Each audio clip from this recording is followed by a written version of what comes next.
seat of our pants. Like sweating. Calm down, Cal. It'll be okay. It's all good. Yeah, Okay, I want to share this on Facebook. How do I do that? Yeah, if you share it on Facebook, let me know, and then I'll share it on mine. Yeah, I'm trying to figure out how to do that. I'm an idiot when it comes to tech. Oh, I think that makes for a bunch of us. Once he posted I'm really bad on the Liberty News. We gotta go silent. Okay.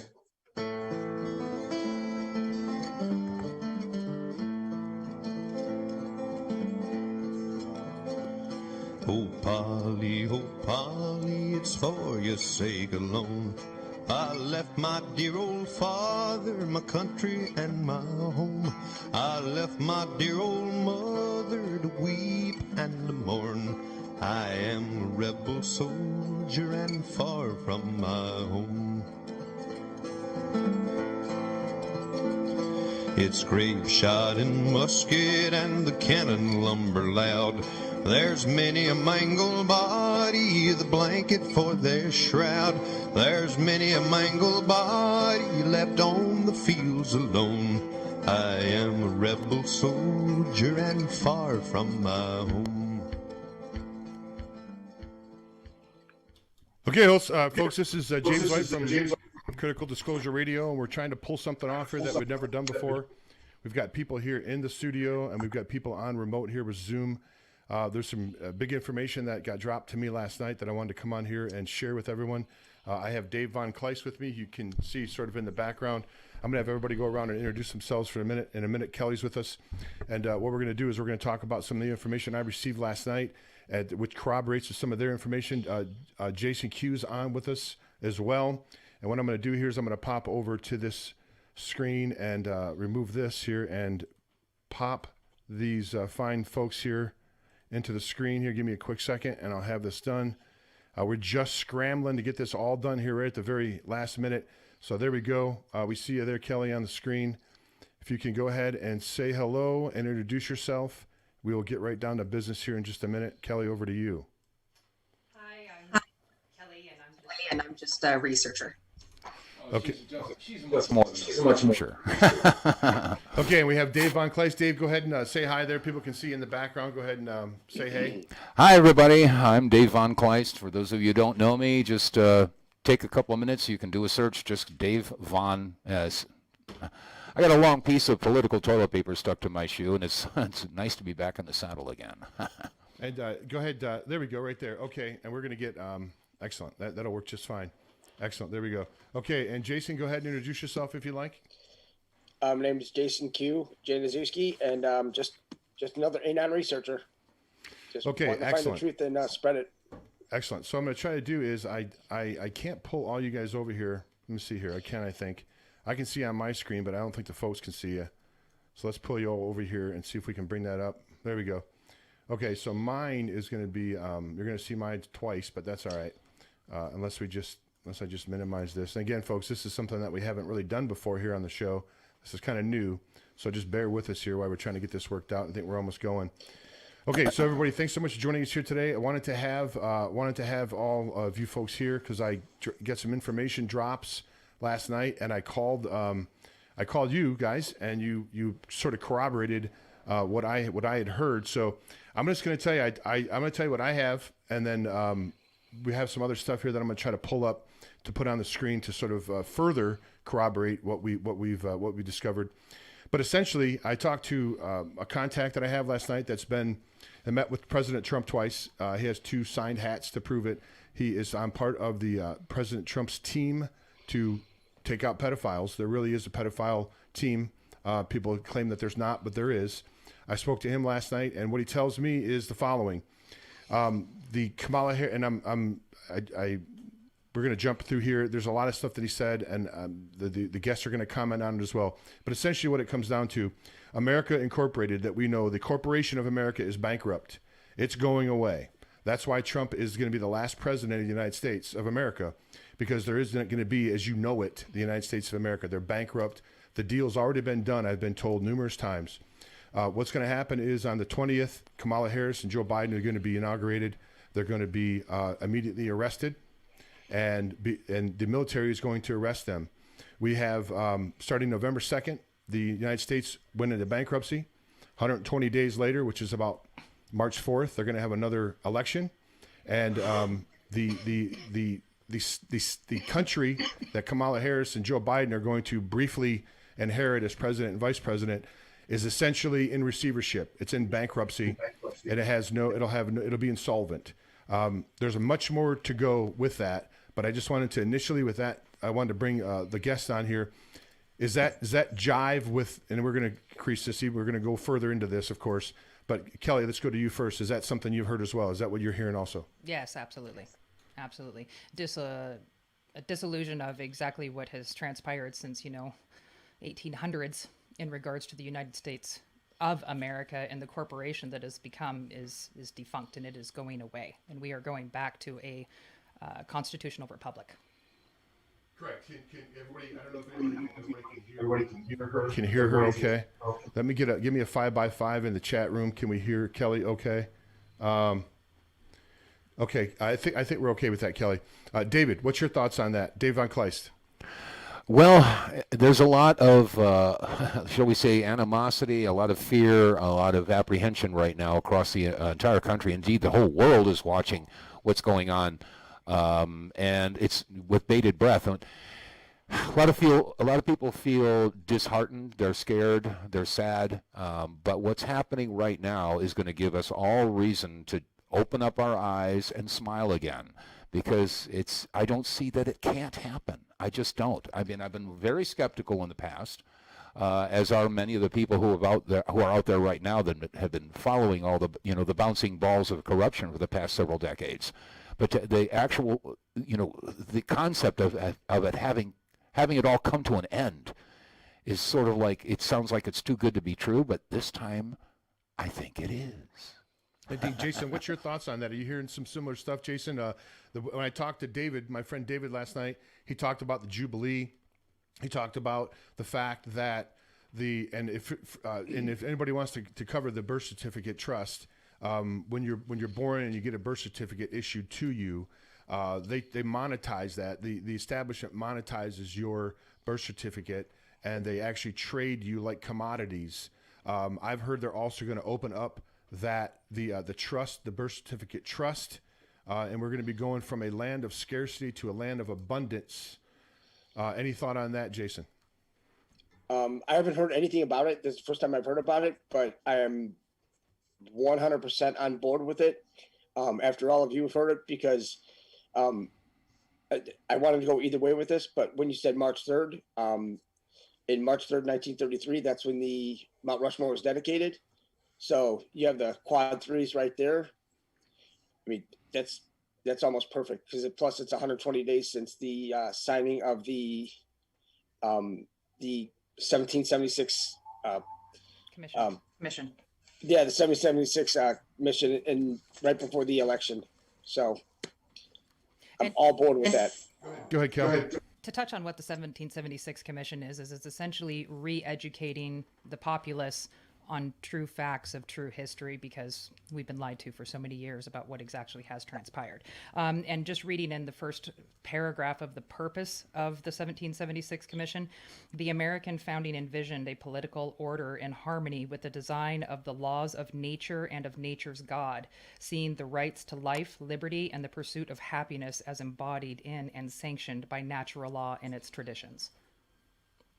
Right, folks. What we're essentially is happening here is we're going back to natural law. We're going back to natural law. You've heard the saying, when the people fear the government, it's tyranny, and when the government fears the people, it's liberty. We're moving back to that second one. We're moving back where the government fears the people, which is liberty, which is what it should be, is how it should be and how it was intended to be. However, we've been usurped by the establishment for many, many years now, and our labor has been used to enrich them and their cronies worldwide. That's all coming to an end. I was told 4 times last night in my conversation that the deal has already been done. That's why Trump came back from Mar-a-Lago early on the 26th to sign the deal. Now, he also told me what's something that people are going to have a hard time believing, but he also told me that the person that's the real hero in all this is William Barr. William Barr is the one that wrote all this. He said when he met William Barr, he looked him in his eye. William Barr shook his hand and said, there's two things I'm going to do before I leave. I'm going to end the American Bar Association, and I'm going to go back to common law. When he got that thing all written, he retired. Trump flew back in from Mar-a-Lago and signed it on the 26th. 120 days started from then, which brings us about April 25th. We're going to have a new republic by April 25th. That's the word that I'm getting. Now, I've also cross-referenced this with Anna von Reitz, who's been on my show numerous times. If you go on Anna von Reitz's Facebook pages and see what she wrote, it's almost, I found it after I talked to David last night. It says almost the same thing.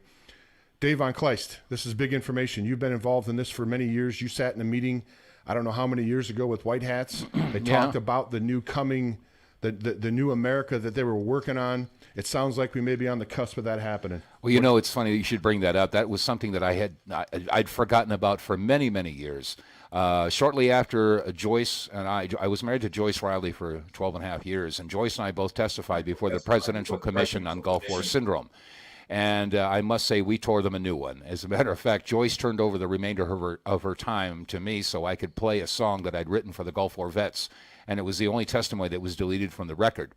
Apparently, there were some good people that were in attendance at this commission meeting, and Joyce got a phone call a couple of weeks afterwards, and we were both invited to sit in on a meeting, and it was of high-level military and intel people. And I'm fledgling. I just was getting started in this whole thing. I mean, I'm just a musician. I've been a musician all my life. I do politically incorrect music, but I wasn't ready for what I was about to hear. But basically, what it was, and I'll make it real short. They just basically had a synopsis of what had happened over the past century, that the organized crime families, the bankers, and the industrialists had formed a pact to basically create a coup and take over the United States. Eisenhower warned us about it, about the military-industrial complex. Kennedy tried to warn us about it. We all know what happened. And that was the official takeover. That was when the coup was completed. Now, these guys at this meeting, they said, look, it took them decades to get their ducks in a row. This doesn't happen overnight. They had to be relentless. They had to be patient. They had to be stealth. They had to be all of these things, diabolical, et cetera, to pull this off. And they did. For us to be able to take it back, we have to be just as relentless, just as patient, just as stealth, and just as diabolical. And it's not going to happen in a month or even, or a year or even a decade. It's going to take a couple of decades. But rest assured, we will take our country back because we are the good guys. We are wearing the white hats. Now, that was in 96. That didn't register in my head until the past couple of years when all this stuff started coming about Epstein and Weinstein and Ghislaine and the pedophilia thing, and how the white hats were basically going after the pedophilia rings, the sex trafficking rings, the satanic worshiping rings. And this is all stuff that I was told about by Ted Gunderson. We came together right after the Oklahoma City bombing. And Ted and I spent a lot of time together going over some of the stuff that, like I said, it wasn't just the institutionalization, but the industrialization of sex trafficking and the child pedophilia networks, actually breeding children specifically for sex and for satanic rituals. Now, this sounds too horrible to believe. And when I tried to share it with people, they say, Dave, you're crazy, you're nuts, you're this, you're that. But, I was already getting all of that stuff from the 9/11 stuff. The bottom line here, and I don't want to take too much time, there's too much important information we need to get to, is that I didn't put the puzzle pieces together until, like I said, I started putting them together a couple of years ago and said, oh my God, did I actually sit in a meeting with these guys back in 96? And all of a sudden the bulb went off. And then I heard an interview on the Hagman Report with Cody Snodgrass. Jason Q, you've heard of, about Cody, right? Yes, I do. Okay. Well, he was touching on all the stuff and mentioning people's names that I hadn't heard in decades. And that exploded in my head, and I realized that this is real. This is really happening. There are white hats, good guys, that are going after this huge, global, powerful cabal. It's not just about the United States. Some people say, oh, you support Trump. You're I was going to say a bad word. But it's not about Trump. It's about the white hats. It's about the effort that's being made to take back our sovereignty and our freedom from this cabal that took it away from us 60-odd years ago. So please, all of you folks out there that think, okay, well, this is all about supporting Trump. It's not about that. Trump is being he's a figurehead. He was put there for the specific reason that he wasn't entrenched with the cabal. Yeah, he rubbed elbows with him. He knows, he did some nasty stuff, but he's not part of that team. And that's why they put him in there. They used the same technology that the bad actors have been using to flip elections and put Obama in and put all these other people in that are just absolute scum. The tables were turned. That's how Trump got in. Anyway, I won't spend any more time on that. But this white hat thing is for real, and what's going Jason, on here let me. I'm going to pop this up, Jason. Let me pop this up here. I think this will come up when I hit this right here. It won't. But let me get this document up here really quick, folks. I want to show you this here. This is something that corroborates everything that we're talking about here, and I want to specifically highlight this part right here. Then, Jason, I want to get your comment on it. You see right here, it says it right here. President Trump won't get a second term because this was his last recorded term of a president who served in the American corporation. He dismantled the Banking Act of 1871 from England. We are going back to a republic, and Trump will be the first president of the new republic with the Constitution fully intact, which includes a start date of the new president of March 4th. This was the original start date of the new president from 1776 until it was changed in 1933 under FDR. Jason Q, what do you say about that? Well, because I'm a knowledge and a numbers junkie. So when you said 3-4, that pretty much piqued my interest because 3-4-21, that's 4 sevens. That's a 28. When you add it all together, that is a 7-7-7-7. And President Trump always goes by the sevens, always. Now, having in mind with the whole white hat operation, there were even more people involved with the White Knights, with the white hat operation that happened in 1990 when they did a complete audit of the Federal Reserve and the IRS, and they found $800 trillion in a Puerto Rican trust that was labeled cabal. And one of those persons happened to be Rear Admiral Edward Barrett. And that happens to be Edward Snowden's grandfather. So Edward Snowden in this is huge. And why he's in Russia for a reason. And he's in Russia with a bunch of other people that have technically been, they said that they've been offed or suicided, but their job is to bring GESARA online to help the other 204 countries and territories. So this is a very big operation, and they've had to do this all under stealth. So I am completely on board with what you're saying. I 1000% agree. All right, so I'm going to read this here. This is from Anna von Reitz, and if you haven't followed Anna von Reitz, you can find her, I think, on Facebook. This is directly from her Facebook post. Now, I saw this post from her. Anna's been on my show numerous times talking about this very thing, about the new republic and what's coming. You can certainly, I said, you can search her down on Facebook. But I'm going to put up what she just posted here a little bit earlier, and it's not exactly what my guy said, but pretty much sums it up in her way. I don't know if you can see this very well, but it says we are returning to the realm of public law and public courts. This is all the municipal corporations formed under the conditions of usurpation, fraud, and deceit are forfeit. All the municipal citizens' obligations contractually conferred upon us without our knowledge and consent will be null and void. All the patents issued for us by the municipal government will be ours to uphold or dispose of. Basically, we've been under, Kelly, I'm going to have you comment on this. We've been under a municipal, and I've covered this on my show with Ron Gibson 24 times.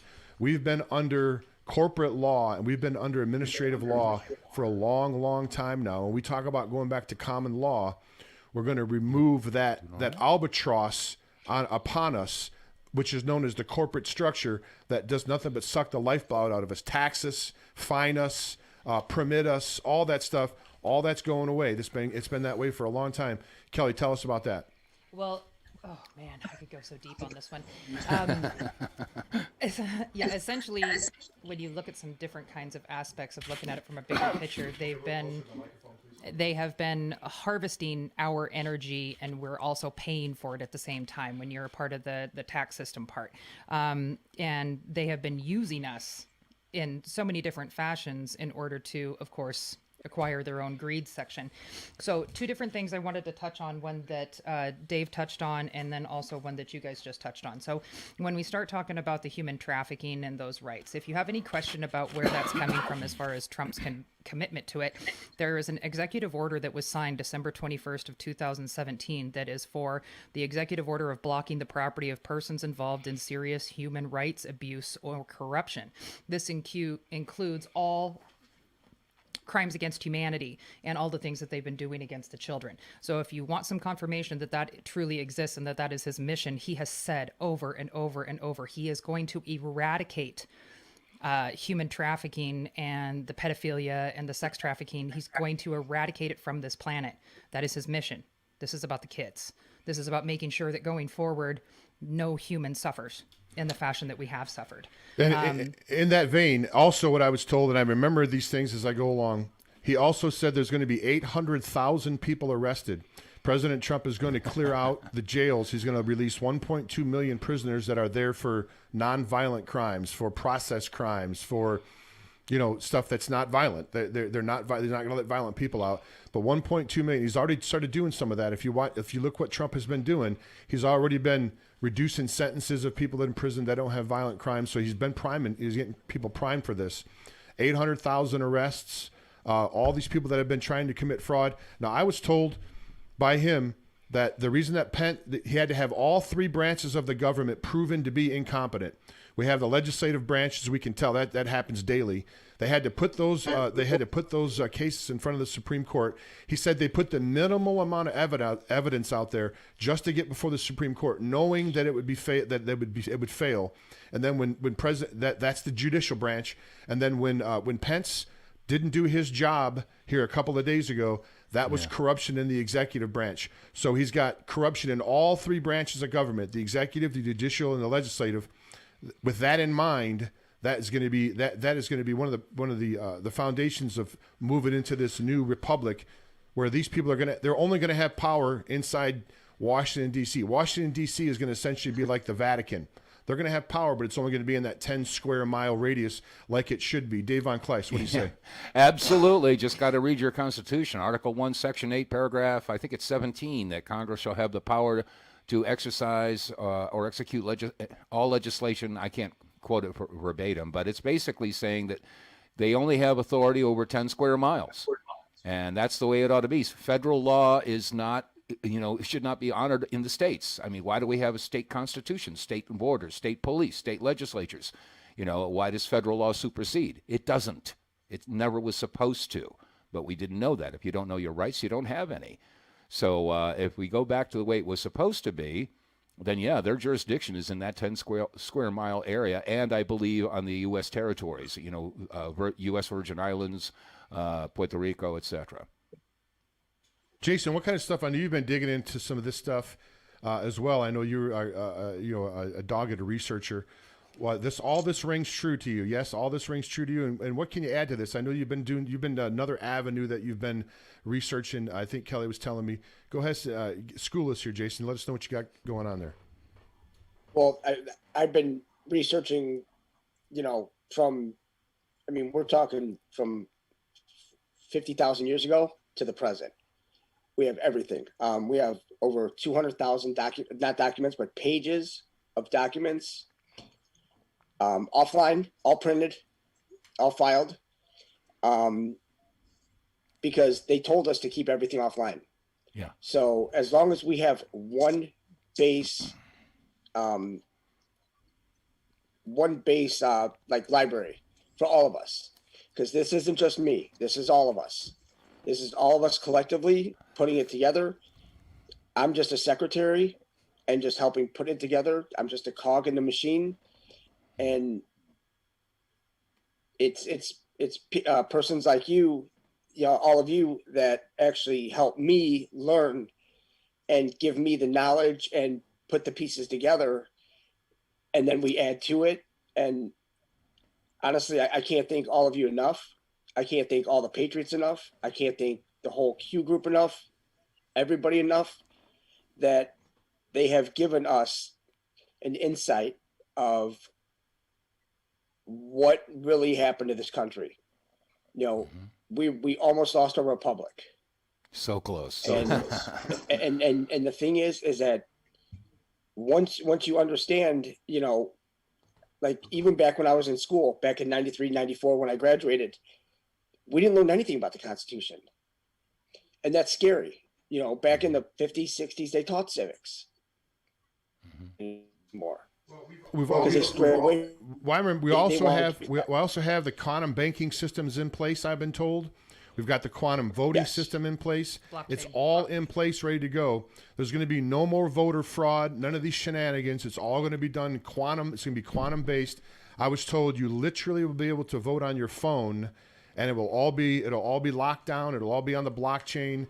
None of it will be able to be adulterated. No will be able to stuff the ballots or stuff the votes, anything like that. Kelly, have you heard that as well? Absolutely. The blockchain, the patent that they have on it, it was in the fall when I first came across it, and that's what we need. We need something legitimate that can't be finagled.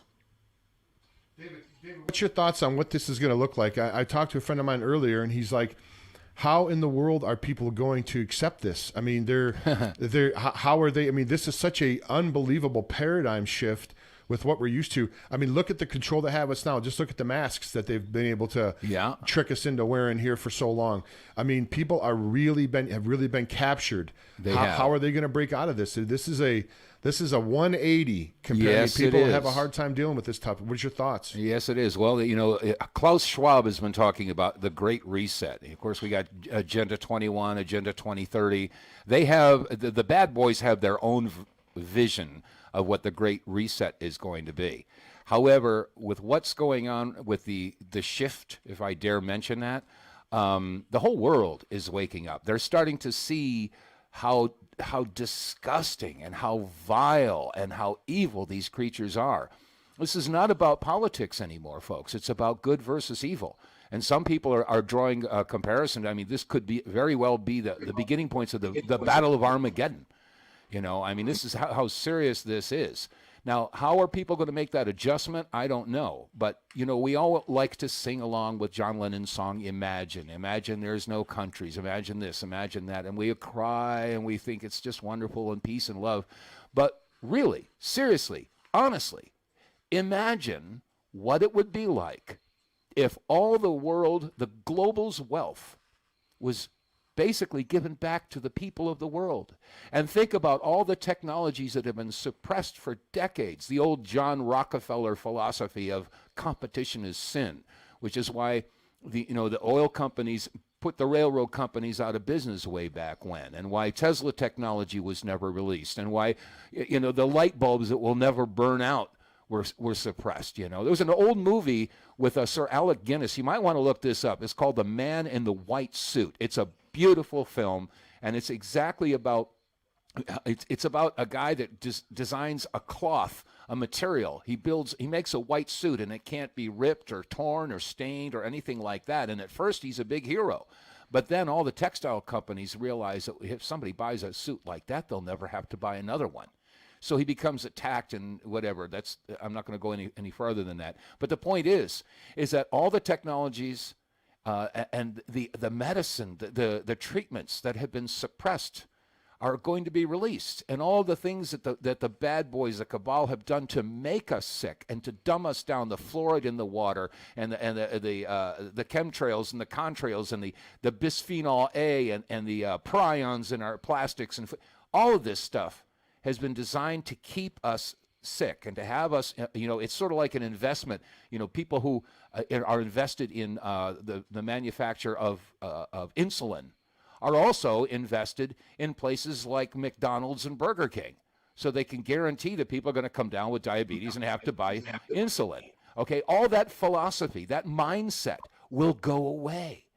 So it's going to be a real tough job for everybody to make this adjustment. But once you do, and those dark clouds are lifted, and all of this technology is released, it'll be a joyous day. It sounds too good to be true, but what's the alternative, folks?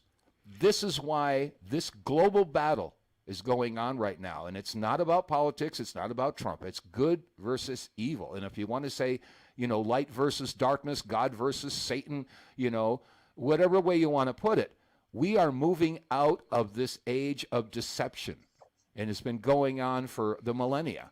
And this is part of the shift. We go from Pisces into Aquarius. Well, speaking of the health thing, I just want to throw this in.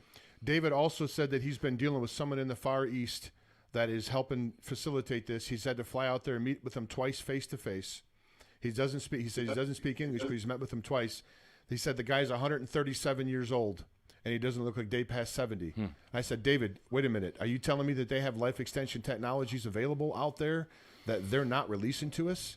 He kind of laughed and said, you just wait and see. I mean, just telling you what the man told me. I know him. He's been a contact of mine. I know him through 3 or 4 different people. He's legitimate. I don't see any reason to think that he's lying to me. And this goes along, like I said, with Anna von Reitz, who's been on my show a few times and talked about this numerous times. This is all happening, folks. I know that people are going to reject it and say this is crazy, this is bunk, this is BS. You Been there, done that. I wore out a whole wardrobe of T-shirts with that garbage. I know. But it's about time, I think. Jason, let me throw you in here. It's about time. I mean, we've been repressed since all of us have been alive. We've lived under the yoke of this tyranny. All of this establishment, all this cabal, whatever you want to call them, they've been in charge since all of us have been alive here in this room, and mostly everybody that's watching this program right now. I think it's about time that we took our lives and our country back, Jason, and the world back, technically. What's your thoughts? Completely 100% on board. We really do. Some of the things that Americans, and I say that loosely because they were the evil ones, that they have done to others in Africa, Australia, Asia, even Europe, even to our own people. They have really done some bad things to a lot of good people. I mean, great people. And we have to put an end to that. We have to, we as Americans, as patriots, we need to step up and say, no, not anymore. And we need to just fix it. We need to help prepare Mother Earth, because this is the only home we have right now. Yeah. Well, Kelly, I know you've been researching some stuff here, and I know you brought some documentation with you, but this is something that, I mean, you're a dogged researcher. This is not something you just picked up a couple days ago. You've been researching for a while here. Tell us some of the things that you found out. Can you add to, and again, I remember some of these things. I was a little blown away, really, when I talked to him. I wasn't expecting him to drop what he dropped on me, or I would have been here, like, recording the conversation here at my studio. I just, on the way home, just happened to call him and say, hey, David, what do you think's going on here with with the president and everything? Give me, because I know he's got inside info. And he dropped these bombs on me, and I was just sort of stunned a little bit myself. I didn't really take good notes. I just mental notes. But I know, Kelly, that you have some stuff that you want to add as well. I'll shoot it over to you. I do. Something that you had brought up that he had mentioned is Jubilee, new banking system, new voting system. Those all stem from something that has actually been around since Clinton signed it in back in '96. Thanks to farmers. We can thank the farmers for this. And it's the National Economic Security and Reformation Act that they've been continuously just rolling over, and they haven't rolled out, which was what was supposed to actually initiate all these things more than 20 years ago. It discusses in here abolishing the IRS and the Federal Reserve and creating a new non-fiat currency that's backed by all the precious metals, the gold, the silver, essentially whatever the country has as far as their minerals. They're going to be able to utilize those. Like, as weird as this may sound, I don't know if you guys know this, but I can't remember if it's Iraq or Iran, but they have massive emerald mines out there. Well, they're going to be using the emeralds as part of their different kind of system as far as that's concerned. It's going to, and you guys are going to think this is shocking, but our banking system is corrupt, which includes the mortgages, the credit cards, the student loans, everything like that. It has to be washed off. Essentially, it has to be completely wiped out. everything that we have done over the years, over these contracts that we've signed for our mortgages and other things that we didn't understand. We unknowingly signed these things, not completely fully aware of the full consequences of what kind of contractual agreement we were getting into with the banking system. That has to go away. So they're all going to be wiped out, and we're going to start clean and fresh.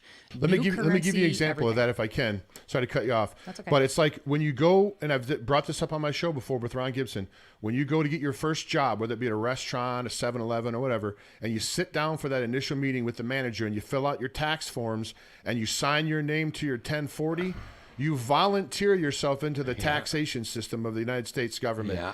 You volunteer yourself to be in that, and you don't even know that you're doing it. You don't realize when you sign your name on that first 1040, you're putting yourself into servitude for them to take a third of your wages for the rest of your life. That is done under fraud. That's all going away. That's no longer valid contracts that were signed under fraud. You care to comment on that, David? Well, it's funny you should bring that up because they get you in so many different ways. For instance, you fill out an application and they ask you, are you a U.S. citizen? Most people say yes. Well, the definition of a U.S. citizen is one who resides in a territory of the United States. And if you live in a territory, again, that comes under the auspice of the Section 1 title, the 10 square miles. Right. Okay? So if you live within Washington, D.C., you're a U.S. citizen. If you live in U.S. Philippines or Guam or Puerto Rico or territory, you are a U.S. citizen and are therefore liable for their tax.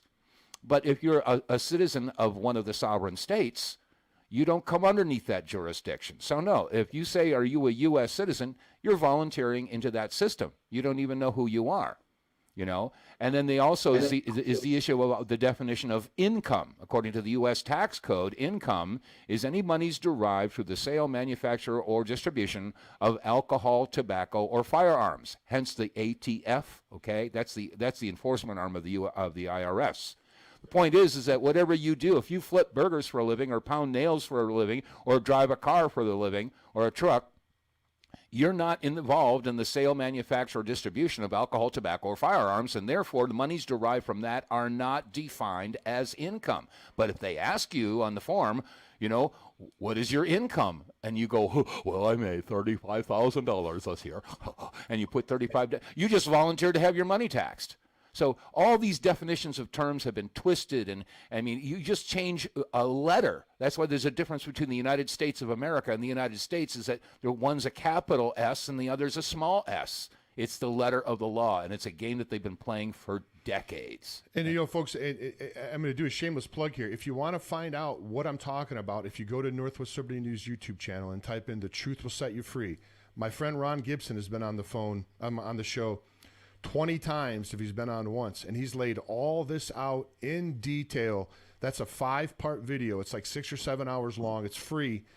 Listen to what the man has to say, because everything that he's talking about in that video, that's what we're going to. That's what we're moving into.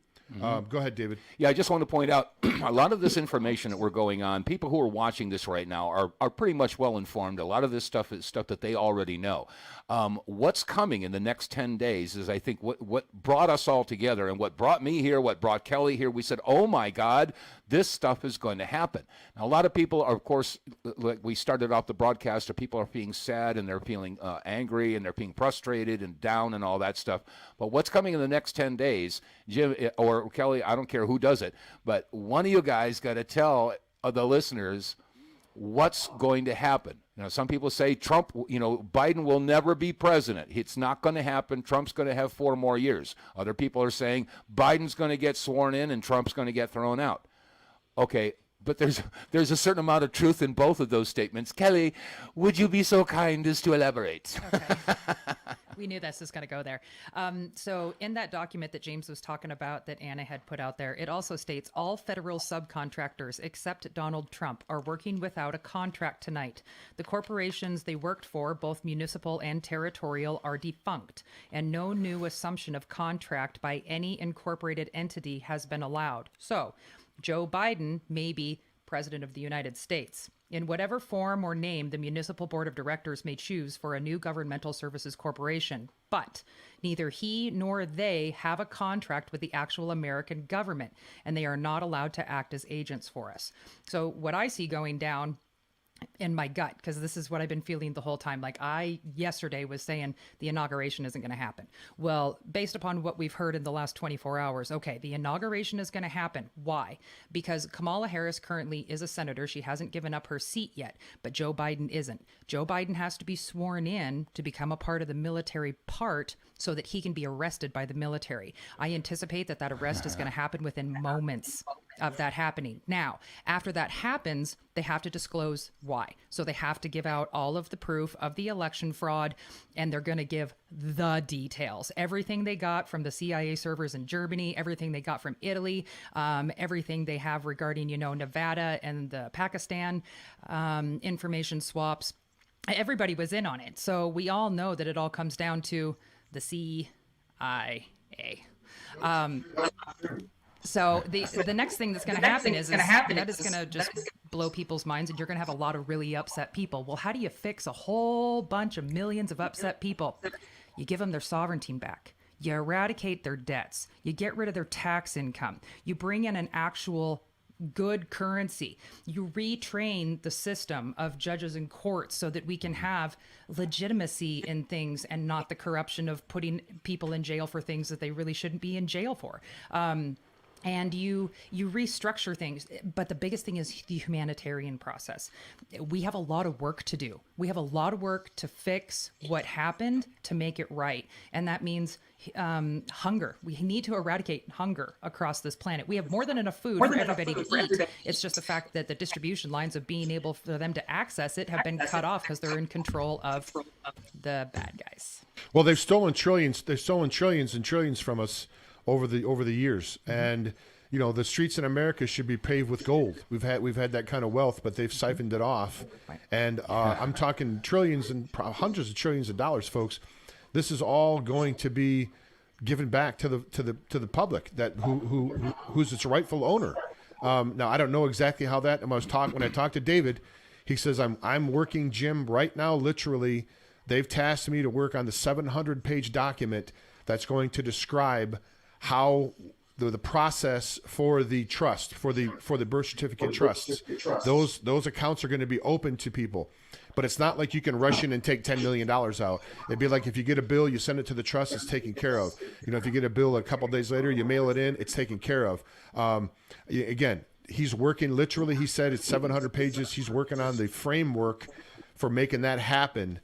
He's in the know. As I said, he's worked with William Barr.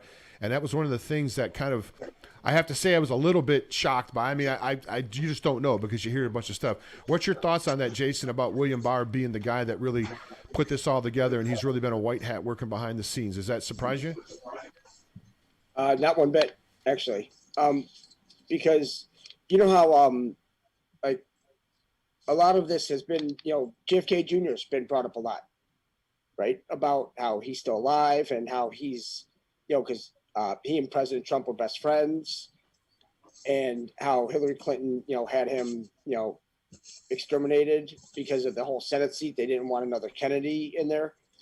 But after that plane crash, there was a specific person that actually inspected all the plane wreckage and deemed what was wrong. His name was Michael Barr. Now, Michael Barr happens to be an aeronautics expert at USC, and it also happens to be William Barr's brother. So the depth of how deep and how far these rabbit holes go, and how long it's taken for all of this to come together, it's actually kind of disheartening to hear, patriots now that, we've been doing this for 3 years saying, well, if we don't see anything in 10 days, then, I don't believe in the plan. It's like there have been many, many people, many military, many soldiers, many Marines, many civilians that have given the ultimate sacrifice in order for us to come into this brand new golden age. And it's a shame that it's almost like they have to, their lives are not going to be lost in vain. And I want to, any of us. I just want to jump in, Jason, and just tell you how much I admire you and so many others who have taken up the torch. When I was doing this 25 years ago, it was rather frustrating because, why I was asking the musical question, will someone listen? People weren't ready to hear it. But now I think what's happened is in the past, say 4 or 5 years, the rest of the world is waking up, and it's time for people to realize that, yes, it can happen, and it is happening. And it's only happening because of the efforts of you and Steele and all the other. I can't even. There's so many out there that are doing videos and basically carrying on the torch. And I'm just thrilled to be. That's why I'm just jumping back in. I've been radio silent for 11 years. I gave up I threw up my hands. It wasn't going to happen, but it's happening. Well, let's talk about that for a minute. Dave Von Kleist, broadcast legend. Used to be the tandem of the Power Hour for many years. Also, the producer of 9/11 in Plain Sight, literally a legend in the field of 9/11 research and studies. Take us back, if you can, Dave. You were working. If you tell us that story again, because that's so key. See, that ties everything together. We've only met here in the last 6 or 8 months, I think, probably. I didn't even know you were living so close to me, but we connected up to come together. You were in that meeting. And they told you when you were with Joyce, they pulled you into that meeting and they used the term white hats, and they said something to the effect that it's been years and years for them to take over. It's going to take us years and years to get this country back. This is not a plan that's just been hatched when Trump was president in 2016. No. Tell us about that, David. No, well, like I said, I don't have all those puzzle pieces. I hadn't even thought about this, like I said, until the past year or two, when all of this talk about white hats started to come to the surface, and all of a sudden the bulb went off over my head and went, oh my God, was I in that meeting? I remember, and because this is all stuff I tried to put behind me. And I like I said at the beginning, I've just been a musician and a talk show host and stuff like that, and I stumbled way down this rabbit hole. And after everything all hit the fan back in 2009, and I said, no more. I'm not going to do this anymore. No good deeds go unpunished. and I'd been through the mill. But now, like I said, in the past couple of years, all this talk about the white hats, the puzzle pieces are fitting together, and I'm realizing that yes, this is what we're witnessing now. We can do this. We can go back to being sovereign citizens again and flying the correct flag, the Title IV flag, as opposed to this American flag, which is a desecration. We can go back to having our real names instead of some sort of a straw man with all capital letters that we use to do contractual business with. So it's really happening. And again, I'm thrilled to have been a part of this in its 25 years ago. And I didn't know at the time how significant it was, but now the puzzle pieces all fit together, and it's not just me, it's the whole flaming world. I love it. Well, something, go ahead, Kelly, you want something you want to say? I'm sorry, Kelly, I didn't hear that. Kelly, go ahead. This is going to be difficult. It's going to be difficult for everybody to go through this. It's going to be a real eye-opener, especially for the people that have no idea what's been transpiring and what's going on. This is going to be like flashbang. We got a bit of a delay, Jim, on the audio. Can we fix that? No, I know we do. I don't know if I can. It was syncing fine, and then something happened. Maybe there's a little bit of delay in the network, but we'll just keep moving forward. Okay. What we have company and the fact that we're able to be here to watch it and participate in it, be a part of the entire thing, and actually just watch it all unfold in front of us is phenomenal. Some people are going to reject it because they're going to be scared, because something new is always scary. But when you realize what the end result is, peace is the prize. And that's for everybody. Indeed. Jason, what is your in your sphere of influence, what are you hearing? Are you hearing there's been a lot of anxiety Of course, people are worried. And another thing I want to say too, folks, my contact said all the stuff that you hear about impeachment and about arresting Trump and about, it's all noise. It's all meaningless. I said, well, you know, he's not going to the inauguration, he said. And he said he doesn't have to. It's meaningless. It's already been done. It's a done deal. Everything's already been signed. There's nothing they can do to stop it now. And it brings me back to what QAnon said. And I don't really follow QAnon, or I mean, I follow them, but I don't really report on QAnon. I do other things. But I know one of the things that is said is nothing can stop what is coming. Nothing. And that's basically what I was told last night. Nothing can stop what is coming here with this whole transition over to the new republic, if you will. Jason, is your circle of influence, the sphere of people that you hang with, are they feeling the same way? A lot of them have been fearful. You know, they've been afraid, scared, nervous. But as we sit down with them and we go over it, because what I like to do is I like to keep it as simple as possible so that everybody can understand it. And once you keep it that simple, and once you understand fully and can actually produce the documentation and show them, because a lot of people are busy with their lives. A lot of people, they have children, they have careers and all that, and they don't have the time to put into this. So that is why I believe that for myself, it was my civic duty to actually take part in this. But taking part in this meant that we were all doing it together. Because I'm not looking for any kind of accolades, any kind of to be put on any kind of pedestal for even doing this, because this is everybody's collaboration, and it's all coming to one place. And we actually we were contacted by a library, an online library that is all over the world. And we are actually going to have all of our documents. And if all of you have documents as well, we can add them in. And it's going to be available for everybody across the world to read as the new history books, as a new history, as a new world history, as a history for all of us coming together, because we're all one race. We're all the human race, no matter what color, what creed, what religion, what sexuality, where we're from.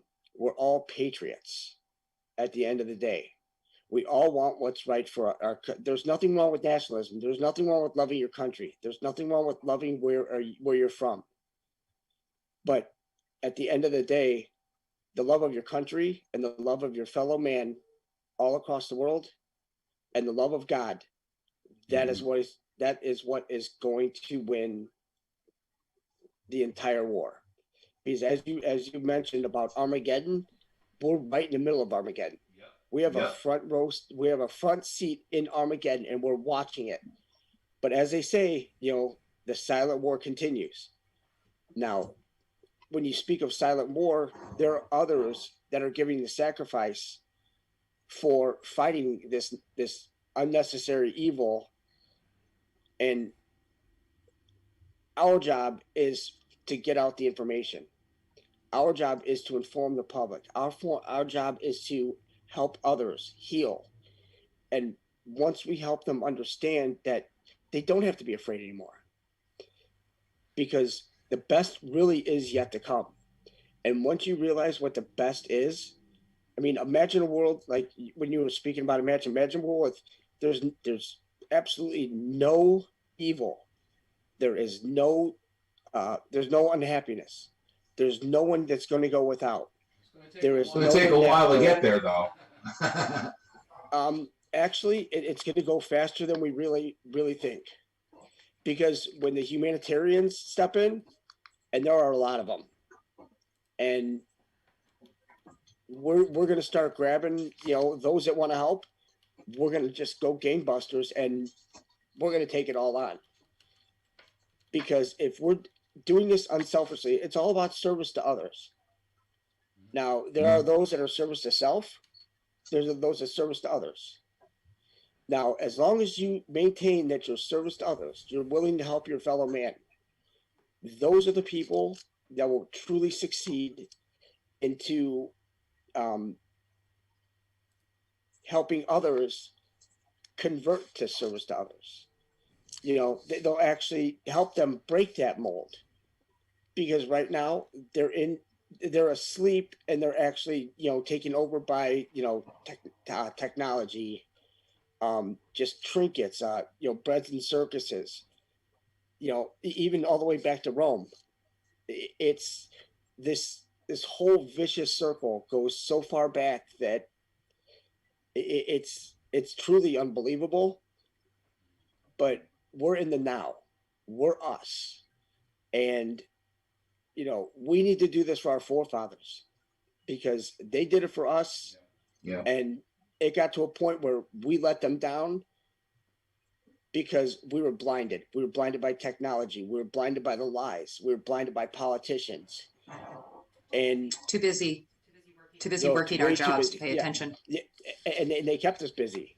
And what they did is that they had, you know, because I was fortunate enough to have a mom that stayed home with me, as, you know, raising me.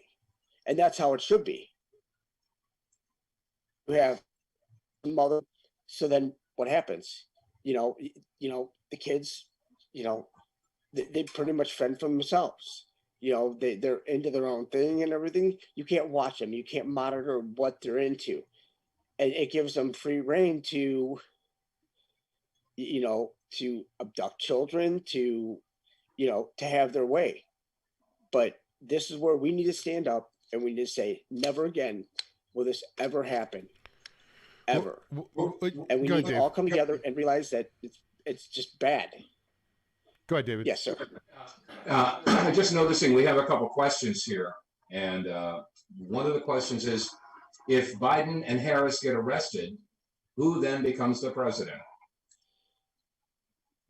There's a new election coming up on March 4th.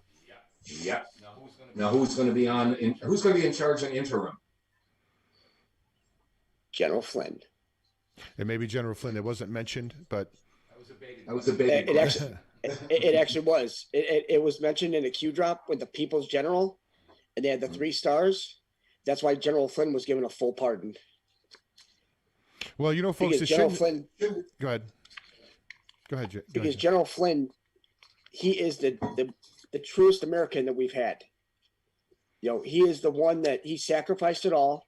He sacrificed his home, sacrificed everything for us to unveil this pure evil coming out of DC, and that just spiderwebbed all over the nation, all over the world. And if people think that this is just an America problem, this is a complete planetary problem. Sure, it's a worldwide global prison grid. And you know, folks, it shouldn't surprise you.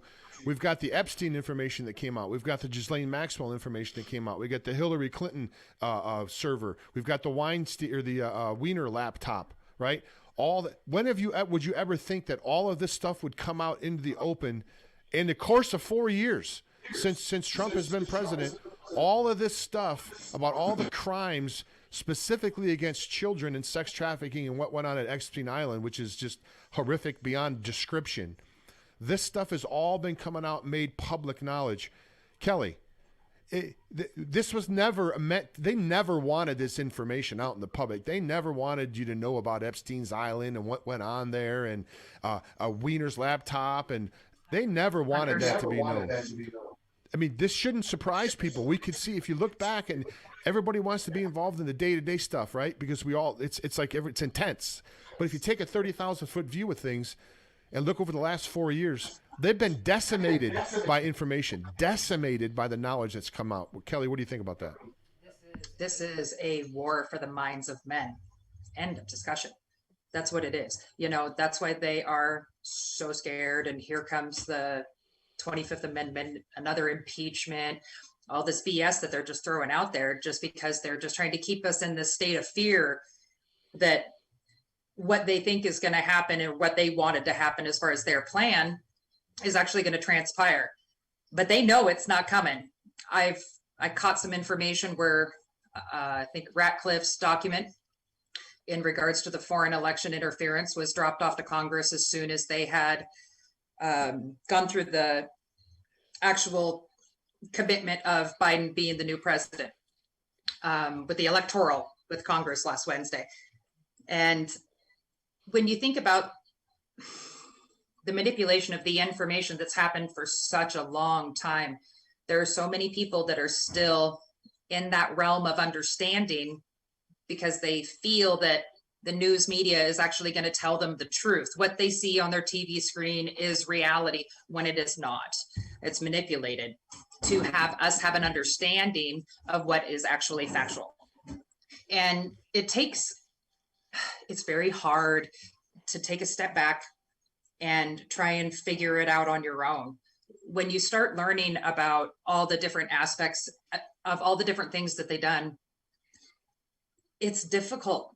I went through some major lows of depression coming to grasp with the reality of what they had done because it's very difficult. Very difficult to comprehend. But when you get over that and you get past it and you understand it and you understand the mission at hand of what everybody is doing together, you can't help but be excited because you know that the whole thing is to eradicate that situation and have us go to a place of love and happiness and prosperity and sovereignty and be the free beings that we are. No doubt about it. You know, in the Great Reset, as you saw, their race, the Great Resets is reared its head here over 2020. This is the counter move from the cabal or from the establishment because they had to see what was coming. I mean, once November 2nd rolled around and they realized that the United States, America Incorporated went bankrupt and is no longer solvent, you see all the scrambling, kicking everybody off of, why do you think they're kicking everybody off social media now? I mean, right now, because they know that this information is coming out. The days are very short here, folks. It's the quickening. The quickening is upon us. It's not long now. Jason, did you want to comment? Oh no. When Kelly raised up her hand about getting kicked off of social media, I was like, well, that's me too. we both got kicked off within an hour of each other. Yeah. And all we were doing, we weren't seeing anything negative. We weren't saying anything derogatory. All we were doing was speaking the truth, and we were producing the truth. And it seems that everything that we've learned throughout since we were a child, the truth shall set you free. And I mean, even our parents instilled to us, if you always tell the truth, you will have nothing to worry about. And now that we're telling the truth, and having the documents to back it up, it's like now we're punished. Well, somebody mentioned something in here about General McInerney was in the White House and talked about, and I wanted to mention that's what my source said last night. He said he says it was terrible that woman lost her life. That wasn't intended, but there's casualties of war. But it was a white hat operation to get the everybody in Congress out of that area, and the military swept through and took the laptops and other things, not just laptops. Now, after I had talked to him about that last night, and he said that to me, then I saw the video next morning about General McInerney came out and said that very same thing. I think it was early this morning, late last night, I'm not sure, but it was a white hat operation to sweep through and take out all those appliances that were in the Capitol building. David, this has been a white hat operation. Back when you would talk to these people, they used the term white hat, I believe, if I remember you saying correctly. This is something that has been probably, what would you say, 25 years in the making, perhaps 25, 30 years for this? Well, I would have to say I came in halfway through the movie. Okay, I mean, this is obviously an effort that's been going on ever since JFK was killed. I just happened to come in '96 after, making myself somewhat known as far as being an advocate for veterans. And so I was very lucky to be invited along with Joyce at that particular time. But like I said, at the time, I didn't have any clue what this all meant. I was just brand new. I'd only started doing talk radio back in '95. So We lost you. oh, you lost me? I can't hear you. What happened? Oh, my audio went out. There we go. Now you're good. Okay, I just turned. I forgot when I turned that mic down. I turned it, but we got a little bit of an echo. Yeah, I'm trying to I think take. we've got That's why I'm taking off the we've got headphones. the mic from the board on. and the mic from Skype are both on, and I think they're just, so you might have to mute your Skype mic, Kelly. I think that might work. You can do that. Is it my mic or her mic? I don't know. Well, it may be bleeding over. It may get some bleed over. That's okay. We'll work through it. That's okay. Well, I'm just going to say I feel privileged, although at the time I didn't realize how privileged I was to be sitting in that meeting. But what Jason was saying just a few minutes ago is that, we do have to have a mindset. One of the reasons why I left the 9/11 movement is because I found that there were so many that were in it for the wrong reasons. They're in it for the money or the accolades. They want to have a plaque or some sort of recognition of how they saved or they got to the truth of what happened at 9/11. And like I said, more people were more concerned about selling their video or their book or something like that. And again, if you're in it for the praise and the accolades, you're in it for the wrong reasons. And this is why I think what's happening right now, this is the great awakening, the great shift. People are realizing, and I don't want to sound esoteric, but materialism is not the way to go. There are things much great. Lost your mic. There we go. You're back. Oh, I don't know why that's That was cutting my out. fault. You're right. You're right. But anyway, I just wanted to reiterate or bolster up what Jason had said. The people who are involved in this right now are in it for the right reasons. And this is one of the reasons why I decided, I said, okay, I left the airwaves 11 years ago, and I swore I would never do it again. But now I've seen there's not just a glimmer of hope, but it seems like the sun has finally broken through the clouds. And we all have good reason to be smiling and understanding that it's really happening, folks. It can't not happen. This is biblical in proportions. I know it's really weird when you think about all the stuff that's happening right now and how many people are so upset about Joe getting in. Let it go. You don't need to fear what's coming. Have some happiness of knowing. And if you need to do the research to prove to yourself that it's really going to happen, that's good. That's what we actually suggest. But when you come to grips with the whole big picture, which is massive, the puzzle pieces is what all of us are trying to put together so we can look at it and get the whole idea. And everybody contributes a little piece. But when you can't get the smile off my face because I know what's coming and I'm so excited about it. And I talk about it all the time, but it's very hard to believe when you've had zero exposure to it. And that's the thing that I think is very important that the four of us really care about here is that we want you to understand the truth. We want you to let go of that fear. We don't want you to get angry, upset, violent, that things aren't going the way that you want them to go and the timeline you want them to go. They have their own order. They will happen when they happen. Nobody can determine when it's going to happen. We can't sit here and say at this time on this day, this is going to happen. What we can say is we have a window. And during this window, you're going to see some stuff come down that you think is going to be bad or go against what we're doing. But that's not it. It's to either open your mind to something that you weren't aware of before, or this is also going to be done in the most compassionate way possible. However, some people need a big slap across the face in order to understand exactly what's going on and what has happened. And you need to wake up to it. And you need to start understanding it. You need to start talking about it. You need to recognize it. And you need to join the movement of exposing the truth so that we can all go through this together and we can come out on the end in a much better place than we've been for decades, hundreds of years, thousands of years, as Jason said. We keep repeating this process. This time we're going to get it right. Jason, let me ask you this. Do you think we're going to see things and how are people going to react to things when we come out and find out about 9/11 and about that being a false flag and about the people involved in that, about the JFK assassination? From what I'm understanding, all of these things, of course, history is written by the victors.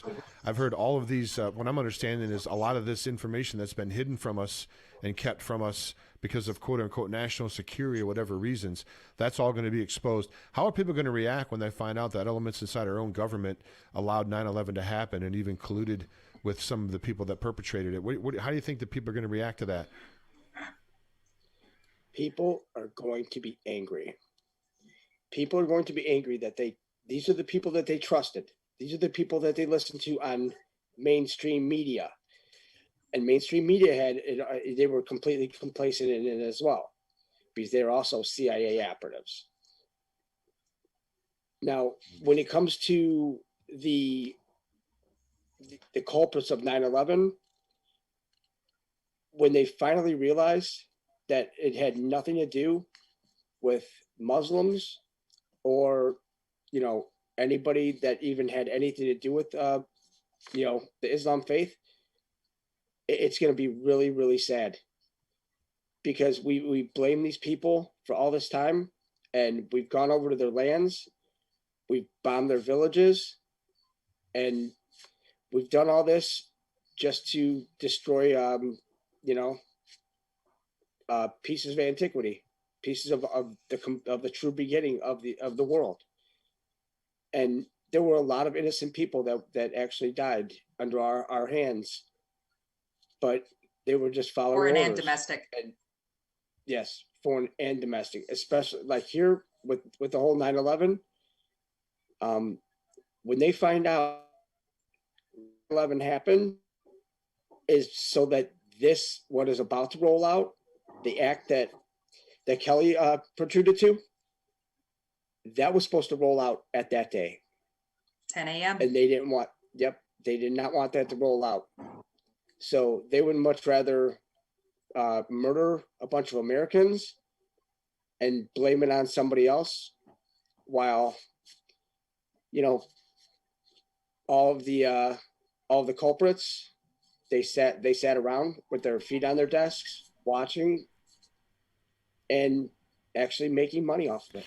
Well, you can't forget forget the fact that I think in September 10th of 2001, Donald Rumsfeld came out and said that the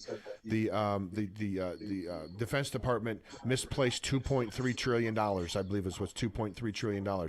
You misplaced $2.3 trillion on September 10th. How did you hear about that? No, because next day, September 11th happened, and all that whole $2.3 trillion that they robbed us from, they robbed from us, never got brought up again until, like, I'm bringing it up now when other people have brought up. David, I'm sure you're well aware of this. Dave, being a 9/11 expert, really, or expert researcher, what's your thoughts on that? Did you remember that statement by Rumsfeld, $2.3 trillion? Oh, yes, I did. Yes, I did. And it's funny because we're so used to hearing the term trillion these days that, we're talking 20 years ago. When you started talking trillions of dollars, people would go, oh my gosh. Now you hear trillion, say, oh, okay, yeah, trillion now, right? We got another $6 trillion in debt. Oh, okay. We got a total of what, 27 trillion? Oh, okay. But I mean, 20 years ago, when somebody said trillion, it blew your mind. And in the sequel film, the 9/11 Ripple Effect, I actually looked at one of the thousands of government contracts and just traced this one contract, which normally domestically would have probably only cost about $30,000 to $40,000, but Halliburton was awarded I think it was $21.3 million or something to do the same job. And it's the financial rate of the American people. And this has been going on. And that's just one government contract, one private contract out of thousands every year that the Pentagon throws away. This is the wealth that's been stolen from America and the rest of the world. And this is why this is such a joyous occasion, if this entire system that has been built upon fraud, corruption, blackmail, collusion, you name it.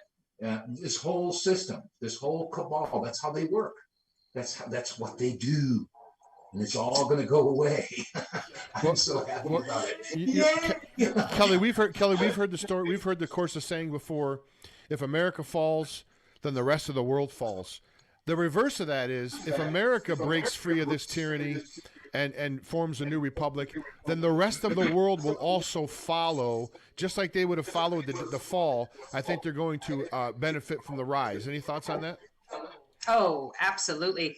Completely agree with it. When you talk about NESARA and GESARA, NESARA is just the national part. GESARA is the global part. Well, this isn't just about us. This is about everybody.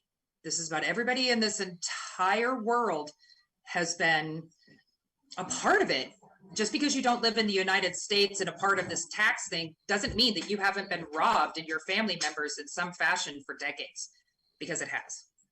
And the manipulation has happened to them just as significantly as it's happened to us. It just depends on where you are and what percentage or part that participates in. But yeah, if you think that the rest of the world doesn't have any deep state participants in their governments, you better wake up. Because let me tell you, China's got them.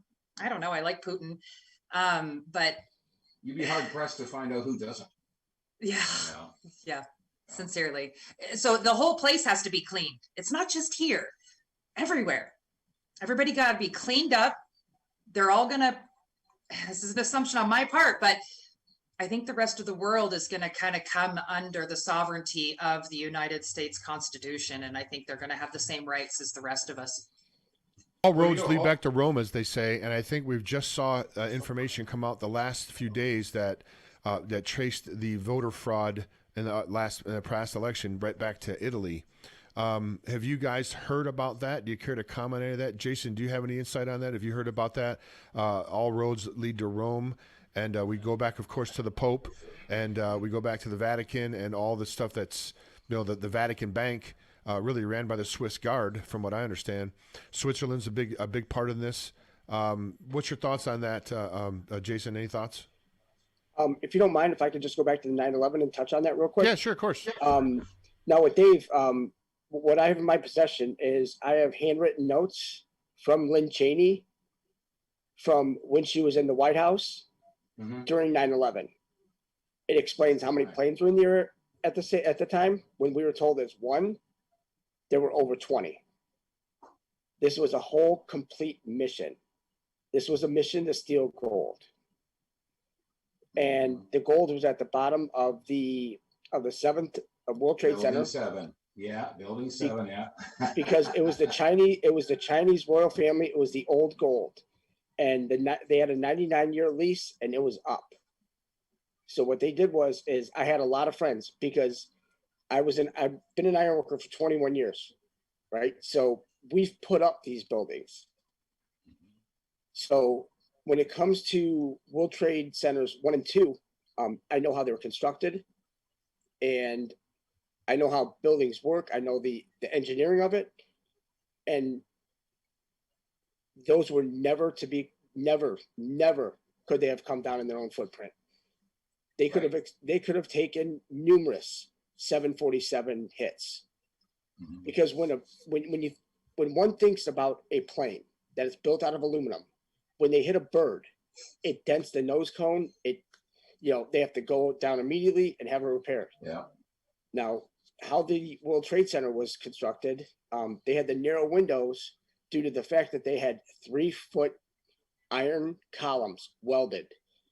They were about 1.5 inch thick flanges, at 1.5 inch thick, tube columns, and it was all around the outside. And on the inside, it had like a double insulation where the inside was all concrete core. Right. So where they hit them on the top, the weakest part of any building is the basement. It's just like anything. If you knock the legs out, everything comes down. But they couldn't knock the legs out. They tried that in 1993. Not the other way around. Yeah. And when it hit there, that's fine. But there was a lot of help up there, as we know. Right. I just want to interject that William Rodriguez, you may recall that he was the janitor who had the master key. And he testified before the the 9/11 Commission, rather. And he had stated that the first thing that happened was an explosion below him. And he was in the 5th level down in the Trade Center 1. He said the first thing that happened was an explosion below him, and then a few seconds afterwards, they heard the thud of the plane hitting up above.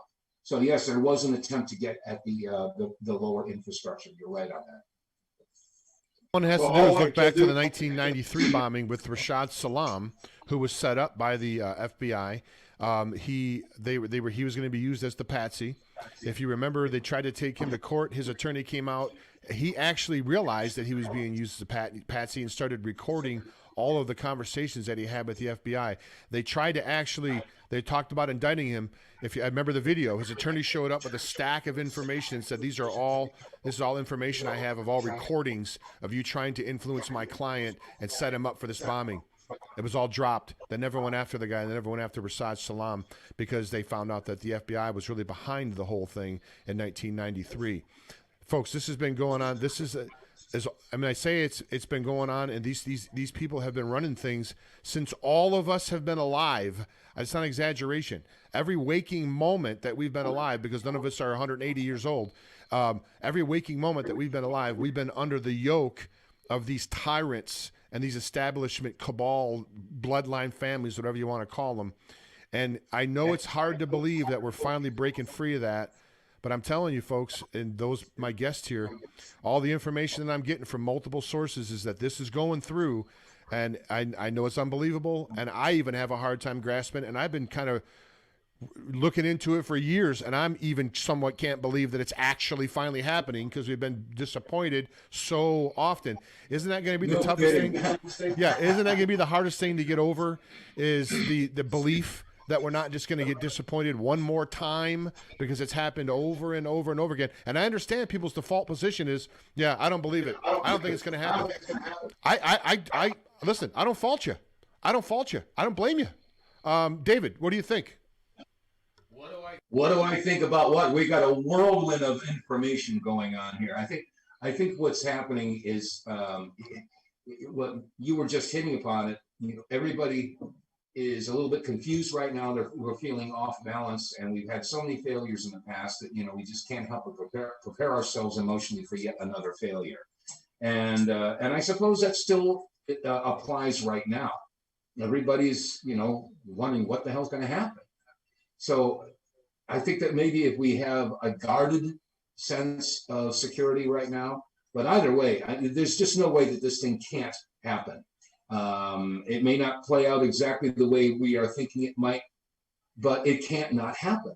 The world is going to reset one way or the other. The Pandora's box is open. The rest of the world now understands what and who the cabal is.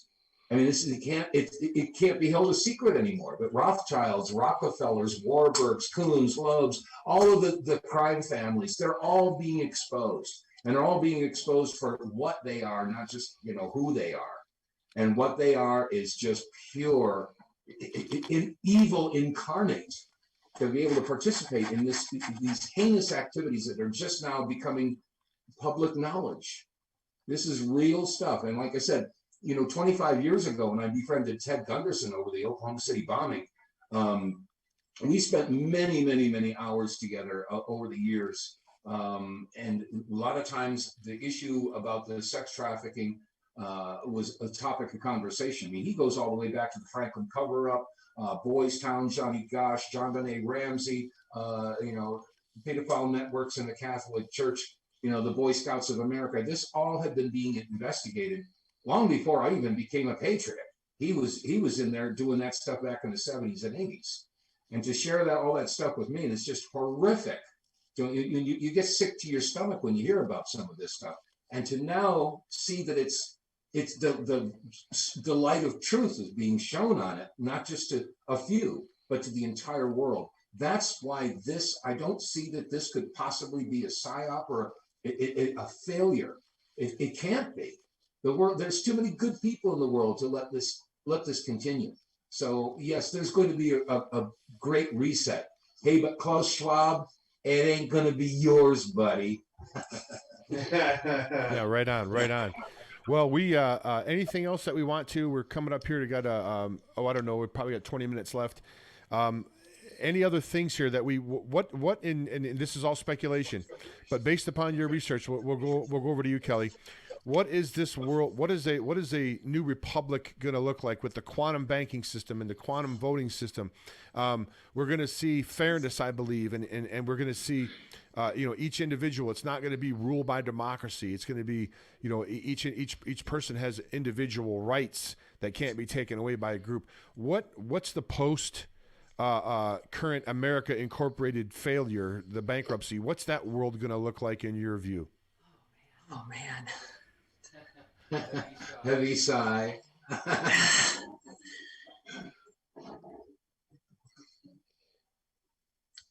We're not going to be worked as hard as what we've done before.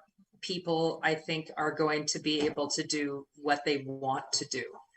We're not going to be a slave to the system. You know, how many people get up every single day, 8 to 5, go to work, kids are at school, come home, cook dinner, do some cleaning, go to bed, and there's nothing else. That's not how it should be at all.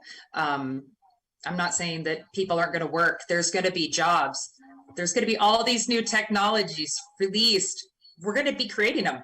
Oh my, yeah. And we're going to be participating in it.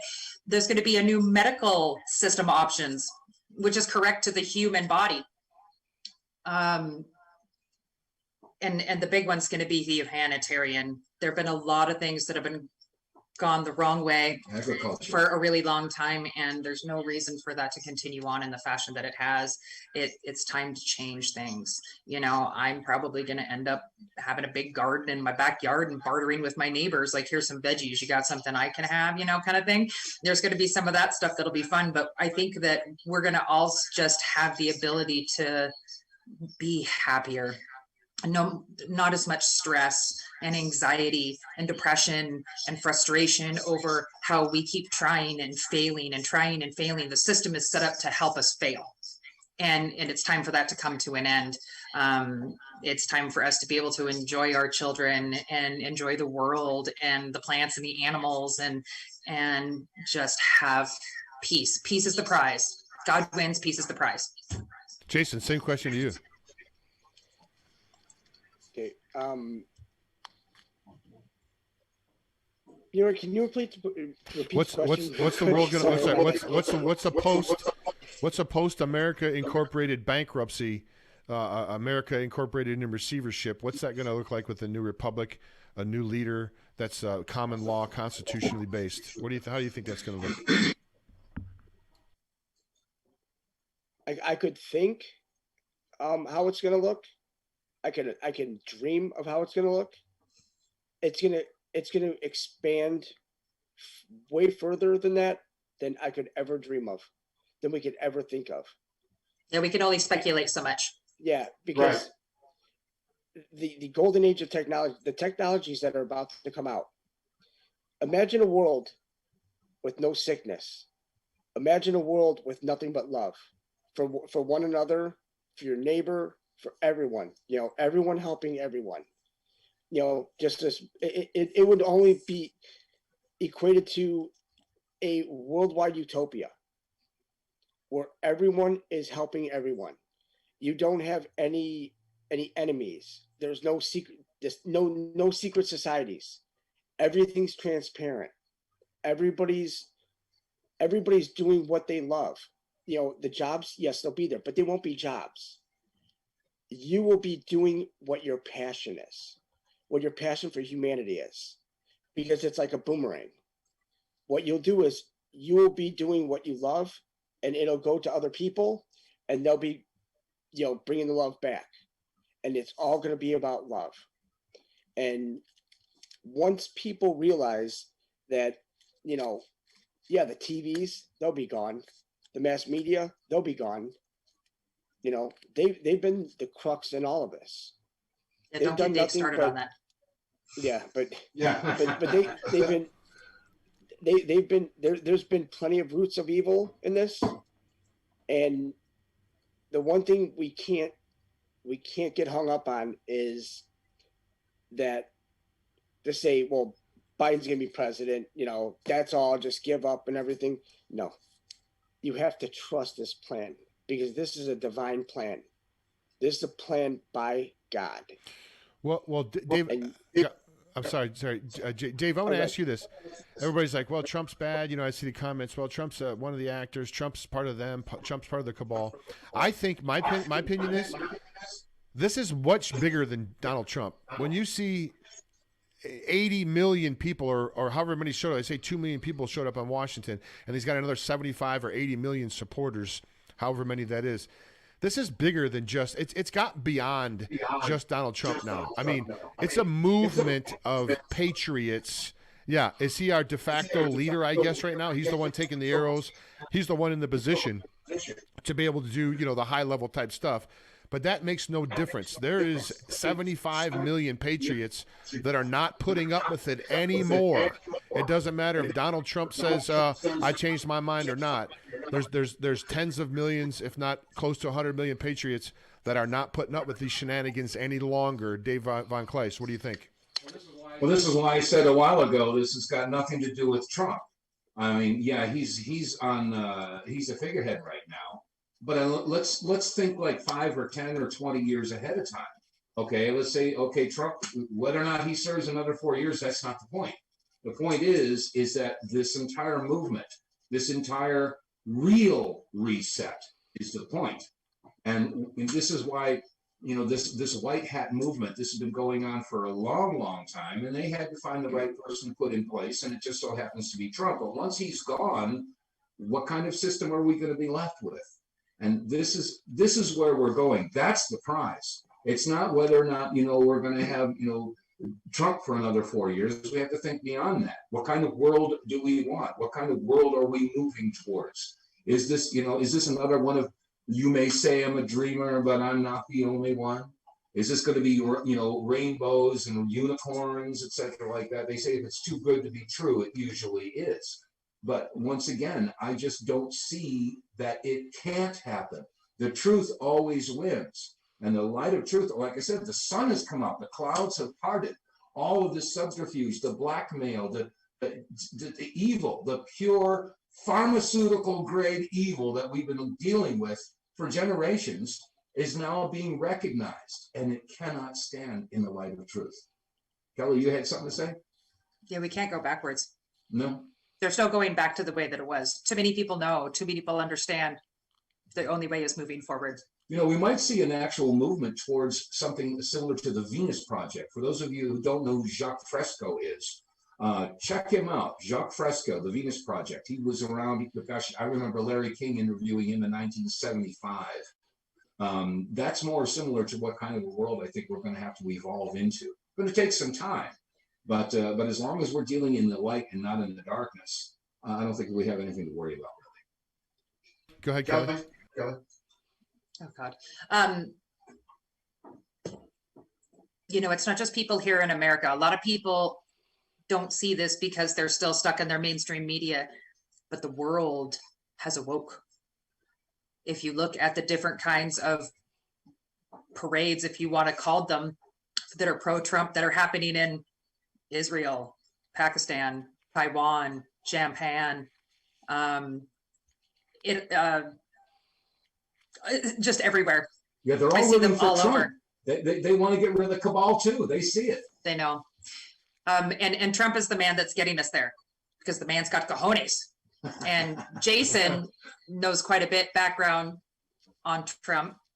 Don't go too deep.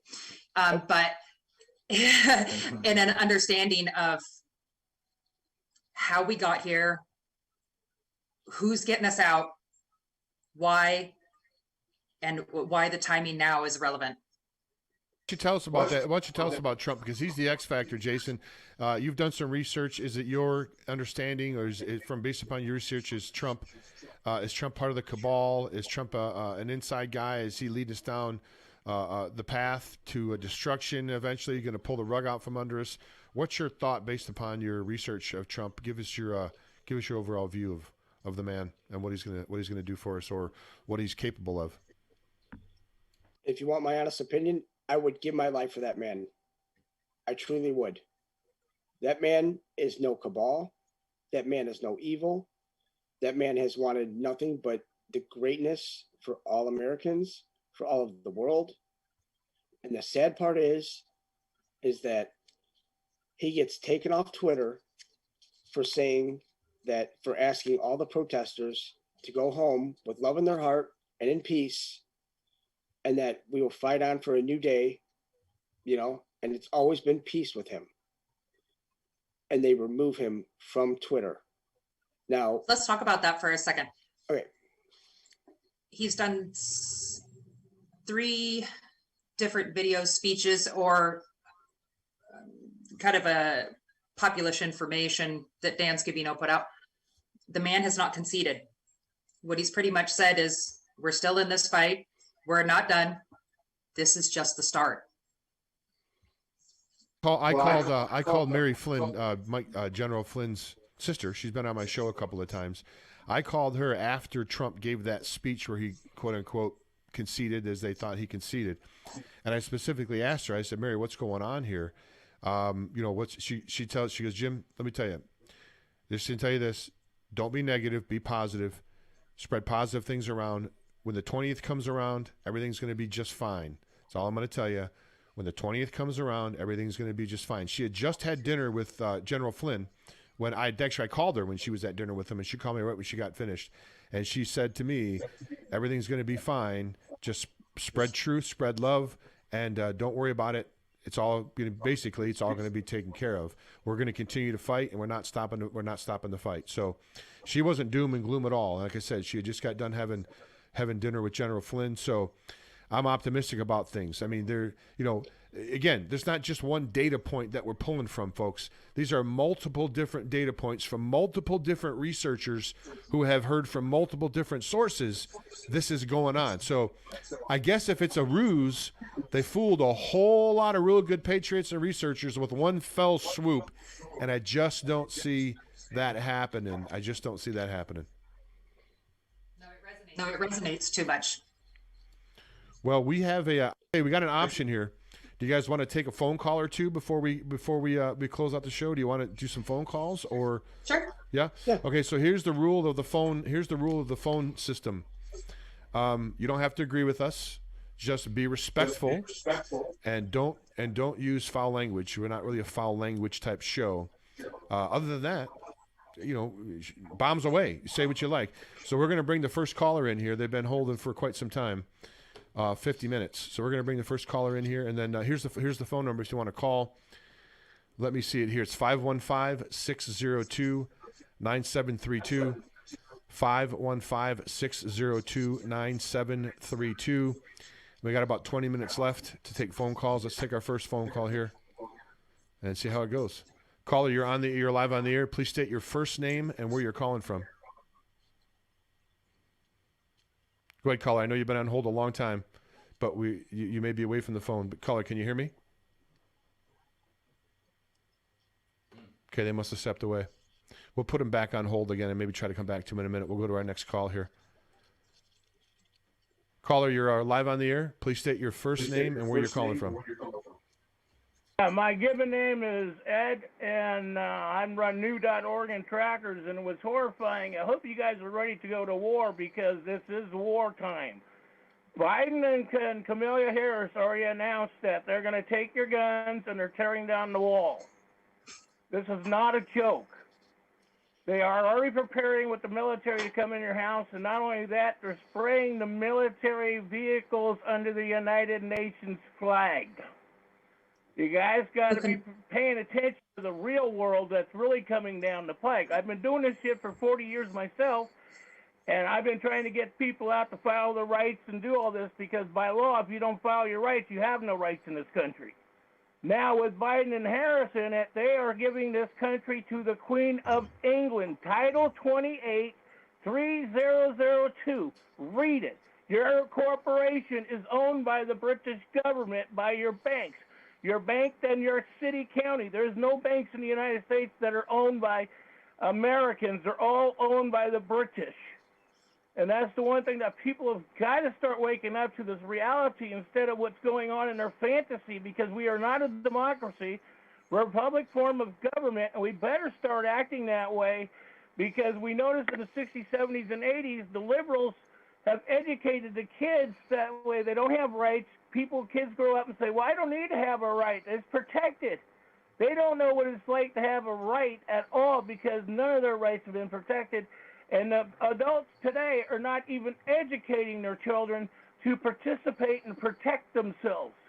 That's the horrifying point because nobody knows the rules, regulations, or the Constitution.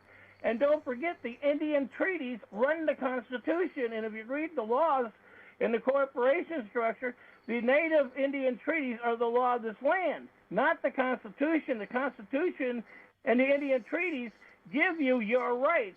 And I do have that, and I'll post it up after the end of the show, and I'll post up a whole bunch of stuff on your channel because I post stuff up on you guys all the time. Like I said, this is at Johnston, new.org and trackers. Okay. And I've been in and out of the system of the government for 40 years. I spent 20 years at the Oregon House and Senate, and I watched them pass these bills to take your guns away, to come in and rape your children and steal your assets. And I sat 20 years of my life doing this. I spent telling people what's going on, and everybody goes, oh, no, that won't happen. Everybody keeps going, that won't happen. Now the reality is going to happen because now you're going to have, if you don't defend yourself, you're going to have the military on your door shooting you for your firearms, and they've already admitted to it. Okay, well, we appreciate that call. Let's get comments on that. Let's get comments on that. Go ahead, Dave. Dave, what's your thoughts on that? No, I'm going to pass this one over to Kelly or to Jason. Give it to Jason. I'll go ahead and take this one. Okay, number one about taking down the wall. Now, as my previous pedigree was that I was an iron worker for 21 years, there is absolutely zero chance that that wall will ever come down. How it was constructed, how it was all welded into place, how it was anchored in 7 feet in the ground, how every piece of iron was filled with concrete and rebar. There is not a chance that that wall ever come down ever again. That wall is there to stay. That is not only a wall, it is also an arc. A-R-C. That is to help the Tesla technologies. Number two, as in going to war, we will not be going to war. I understand that everybody wants to ammo up and think that the military is going to come to our doorstep. The military is on our side. The military is on our side because Trump is on our side. Now, if it would have been Hillary in, we would have already been dead. We wouldn't be sitting here having this conversation. But since President Trump came in and they put this into place of educating Americans, of actually giving them, pointing in the direction of where to look, not giving us the answers, but pointing us in the directions of where to look, and then giving us the platforms to all come together with all of our research and discuss it like we should, like decent human beings, in conveying, ideas, intelligence, and taking it in and not getting angry and knowing that both of us could be right, both of us could be wrong. But at the end of the day, we're all going to learn something. And the other thing is that Trump has worked way too hard after the last 4 years to flip things and get things in the direction of going the correct way. If you think he didn't realize that they were going to corrupt the election that happened on November 3rd, you got to be kidding me. If you think he didn't have a plan in place to counter that whole situation, go read the executive order, the 13848 that he did in 2018. I have the date, but it's over here. If you think they didn't know it was coming and it wasn't set up, and they didn't set the trap to make them commit the crime, so now they put their hand in the cookie jar and they pulled the cookie out. It's done. Well, I'm going to, my comment on this is, if you tie the QAnon thing in, whether you believe QAnon or not, and I've said on this show, it really doesn't matter to me, because what it's done is it's created a whole worldwide network of researchers that look into things that they never would have thought about looking into before. So if what this caller said is true, what they've done is, before they've decided to come in and kick the doors down and take us all over, they've enlightened all of us on the crimes, including the crimes that they committed with children, and they have ramped up the Antifa and want to defund police, so everybody goes out and buys firearms and ammunition. Do you think that's really a smart thing to do right before you decide to kick doors down and come in after people? Is get them all armed up and all ammoed up and all educated? That's all I'm saying. It just doesn't make sense to me. I mean, with all due respect to the caller and his work, I'm not minimizing it. It just doesn't make logical sense that they would put us all in a position to be aware and be able to defend ourselves before they decided to take us over. I think more they would like to do is poison our food or taint our water so we all got sick so they could, you know, come right in and take us over easily. Do you guys get what I'm talking about? Do you get where I'm coming from, David? Oh yeah. I could see that maybe there's another chance for the tables to be turned, because you know, you just mentioned, you know, making us all sick. You know, with the COVID-19 shutdown, a lot of people have had plenty of time now, because, you know, a lot of them can't go to work, so they sit at home and they start discovering what investigative journalism is all about. Say, hey, what are you guys doing on the networks? You know, so a lot of people are finding out what the truth is here. And Charlie, did you were chomping at the bit? You were going to say something? No? Oh, okay. I don't know, I lost my track there for a second. I did. Well, I'll go ahead and I'll throw this in there. Yeah, You know, he touched on that he thinks that the CCP and the United Nations are going to be coming in and, you know, barricading down our doors, trying to either shoot us up with vaccines or take us off to a concentration. That's not going to happen. It's just not. I really don't think that we have a lot of things to fear in that, because fail safes have already been put in place. Jason, Go ahead, Jason. Yes, and also there were within all the Q drops, right? There were videos embedded, Twitter videos, and I noticed one. It was yesterday or the day before about President Trump, and just as if on July 13th of 2018, when he went over to the Queen of England, you know, the Queen of England. And remember when everybody thought that it was all disrespectful when he walked in front of her? What he was doing was he was inspecting his troops. At that point, he took over England. He took England over from them. So where else did he do it, Jason? He also did it to China. He did it with Xi, because when you see the video, and it's like a quick, maybe 3-second video, a 3-second clip. But I snapshotted it, and if you see, Xi is exactly 1.5 steps behind President Trump, and he's inspecting his troops. Because President Xi, Putin, President Trump, they're all on the same team. They all want to eliminate this evil. Because the evil that we're dealing with, I don't think people can come to grips with. It's a very, very, very dark evil. And that's Satan. very true. It's really hard to come to grips with that kind of evil when you find out just how bad it's been. And it's a hard pill to swallow. And it's really sad that they preyed on the children, that they preyed on, you know, they preyed on us with our taxes, with the indoctrination, with the, you know, enslavement, because we can't say that, you know, we can't say we're free people. We're not. They give us the like illusion of freedom. The illusion of being free, but they always have that tether on us, you know, with the IRS, with the taking of the money and the judicial system. Well, I mean, we need to go back to common law, and President Trump and his team, they're doing it right now. Well, like I brought up before, and people that have listened to my show before are going to say, are you talking about this again?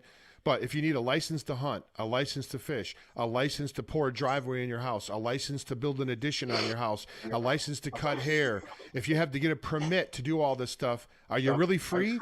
If you have to get permission from your government to catch a fish that God provided for us, or permission from your government to go out and hunt an animal that was provided for us, when you have to get a permission from the government to do that, you're not free. I don't. You can call me anything you want to. Call me names. I've been called them all. I don't see you being free of people that have to do that. Jason, you want to comment? Yes, and what you said about the government, remember this. We do not work for them. They work for us. We are the people. We are the people that put them in. We voted them in under what pretense? It was under false pretense, of course. But now that we've been educated enough, and now that we have enough people educated and we're spreading it out, and people are now seeing it happen. Just look up in the skies, at night. At any given night, you'll hear helicopters and you'll hear this, and you'll be like, oh, I wonder what's going on. They're running the operations. They're getting all of the bad guys. Nobody fights at night. You always fight at dark. You always, like Sun Tzu, you always go in the darkness, because you have the element of surprise in dark. They don't. You're equipped in the dark. They're not. This is exactly why President Kennedy created the special forces in the first place, to train us to overthrow a tyrannical government should it happen. And he knew it was going to happen. So let's do this. We only got a couple of minutes left here for the show. How are we going to bring, and let's talk about solutions here if we can, the last part here. Obviously, we're in a very polarized world right now. Cancel culture is at its zenith. We've had people come on, I think Rush Limbaugh's show a week or two ago, a liberal come on and said, we don't want to negotiate with you guys. We want to kill you. We want you dead. We don't want even to have you in the planet anymore. How are we going to, moving forward, how are we going to bridge that gap? I mean, there's such a chasm between the two sides. Do you think there's going to be some sort of a catalyzing event that's going to bring people together? I know this exposing these people as criminals would help, but you're still going to have the hardliners they're going to hang on to the very end. How are we going to be able to bring people together? Do you think there's going to be an event that's going to do that? We'll start with you, Dave. We'll move around the room, and then we'll go ahead and close out the show. Well, I'll try to make this real simple. The conservatives have offered an open hand and not a clenched fist for quite some time. He used to say that on the radio show all the time. We're not looking for confrontation. We just want to communicate. We want to come to terms. We want to come to an understanding. So conservatives have been reaching out to a lot of the liberals and the left quite some time. And it's sort of like, we want to wake you up. We want to bring you, up to speed with what we've been learning and what we've been discovering. So we want to wake you up. That's why the conservatives call them libtards. What's wrong with you? Why won't you wake up? Now, the liberals, they're pissed off at the conservatives for waking them up. And their response is, we want to kill you. I want to go back to sleep. I like sleeping. I like my comfortable little fantasy world that I live in with Hollywood and television and all this other stuff. And I'm not trying to diss all liberals. There's a lot of very intelligent ones out there as well. But we've all got to be reading from the same page. And I hate to see it, because the liberals are shouting down the conservatives at the universities, and they want to shut them down. And it's called hate speech. If any ideas or concept are presented to the left that doesn't resonate with what they believe, they condemn it. They shout it down. It's like the old saying, truth is hate. Truth is hate to those who hate the truth. And that's sort of where we are. So the hypocrisy of the left it's gotten a level of pathology. I mean, it's insane. So the lines of communication have somehow got to be opened to bridge the gap between the left and the right.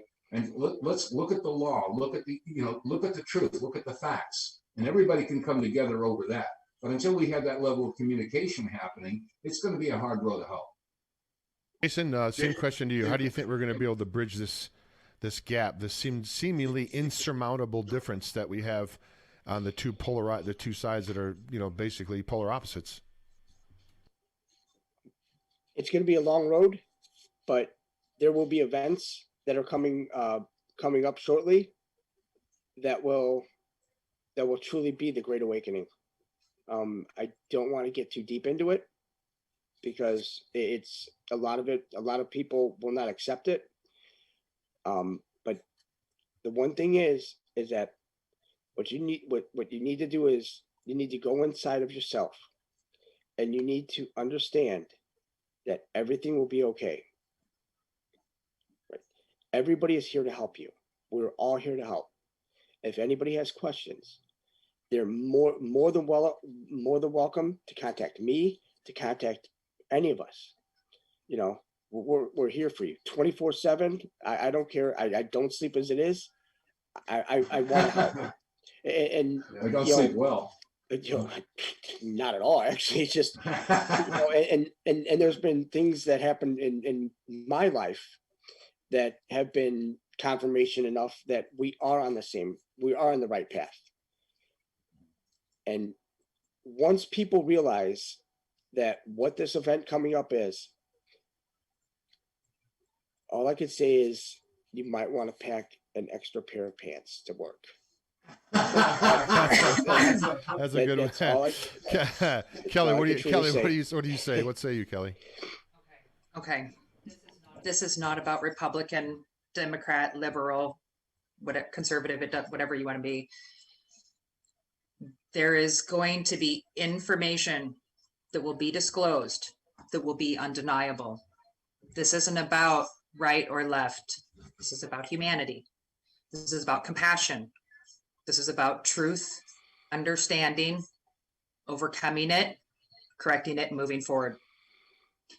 So there's going to be things that are going to come out that are even going to make me get another pair of pants.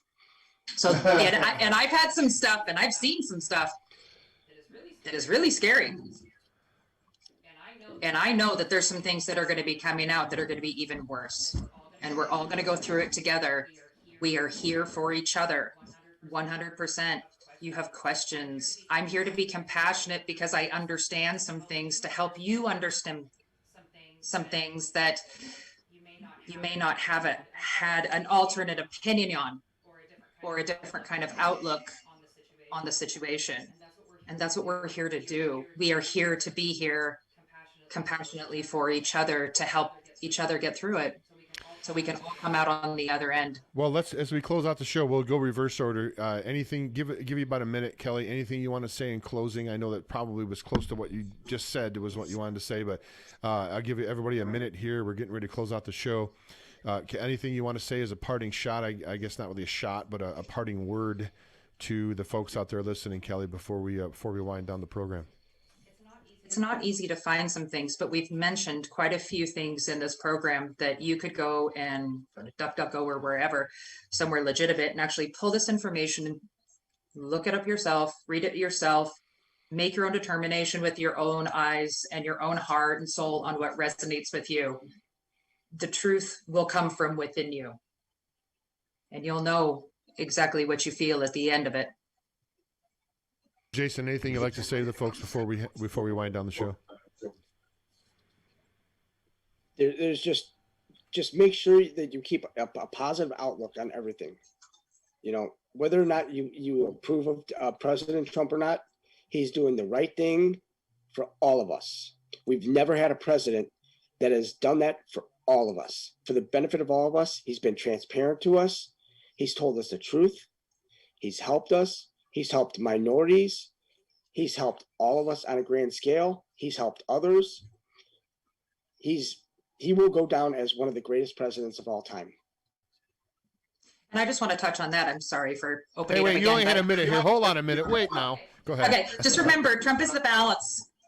He has to keep the balance for this whole thing. He's not going to be pull the trigger and arresting people. Somebody else is going to do that. Trump has to keep the balance for all of us. Right. Broadcasting legend Dave Von Kleist, anything you'd like to say here, closing out, give you the last word before I actually do the official closing of the show.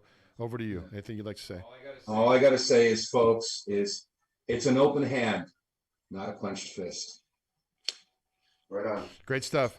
All right, folks, I can't tell you how much I appreciate you all tuning in here to the show. I had a lot of viewers today. Thanks so much. If you want to support this broadcast, you can go to northwestlibertynews.com, northwestlibertynews.com. And pretty much all the social media platforms, that's what I'm left on. That's what you look for, northwestlibertynews.com. This show will be put up on Rumble after it's processed. We do appreciate you looking in here, and thanks so much for joining us here on the broadcast. Well, I want to thank all my guests, Kelly, Jason, Q, and Dave. It was a great discussion. I think people got a lot out of it. Everybody was kind of wondering what was going on, and we don't have 100% of all the answers, folks. But 90 seconds. You're talking about people that have done research and are true blue researchers and patriots that want to get the truth out. So we're not going to have 100% of it right, but I think we're pretty close to being spot on with this one. You guys, I appreciate you being here. We just went out of time. Thanks so very much to everyone, all of you. God bless you. God bless all the people out there watching. And tune in next time here to Northwest Liberty News and Critical Disclosure. Until then, this is James White saying bye now.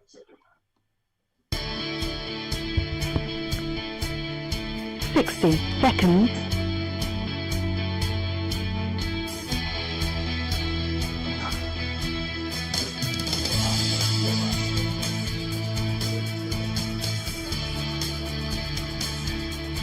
fucking cigarette.